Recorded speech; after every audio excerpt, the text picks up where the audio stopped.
bull, holding a cardboard sign that said, "Evicted by my mother-in-law." It got nearly 80,000 views in 2 days. People in the comments tagged news stations. One woman offered to start a GoFundMe. Then, out of nowhere, my old church pastor texted me, "Linda, what is going on? Can I call you?" That was the final straw. I pulled up the deed, I pulled up the bank statement showing my transfer, and I pulled up the email from Brad confirming foreclosure. I took screenshots of Megan's text, "Once she's gone, we can finally plan the nursery."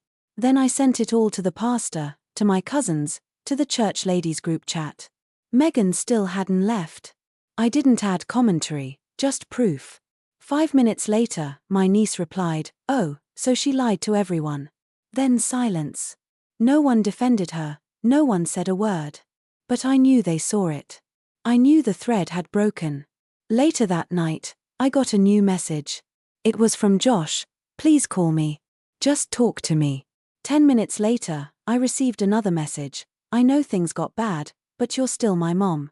I didn't reply, not because I hated him, but because some bridges don't burn all at once. Some crumble piece by piece every time someone you love decides you're disposable. I stared at the phone for a long time before locking it and sliding it into the drawer. Then I lay down on the motel bed and whispered into the silence, "Still your mom, but no. Fool." And for the first time, I slept 8 hours without waking up once. It started with a bouquet of white lilies, the kind Josh used to bring home from the grocery store when he was a teenager, trying to apologize for denting the car or flunking a quiz. They were sitting outside the motel door in a cheap glass vase with a note that read, "Let's talk, please." No name, just that. I didn't touch them, I didn't bring them in. I left them there overnight, and by morning, they had started to wilt. The front desk clerk asked if I wanted them tossed, and I said yes. That afternoon, Josh showed up in person. No warning, just knocked on the door around 2 p.m. and said, "Mom, it's me. Can we talk?" I stared at him through the peephole for a long minute. He looked tired, pale, like someone who hadn't been sleeping, just like me. Against my better judgment, I cracked the door open. "5 minutes," I said. He nodded like a child being given a second chance.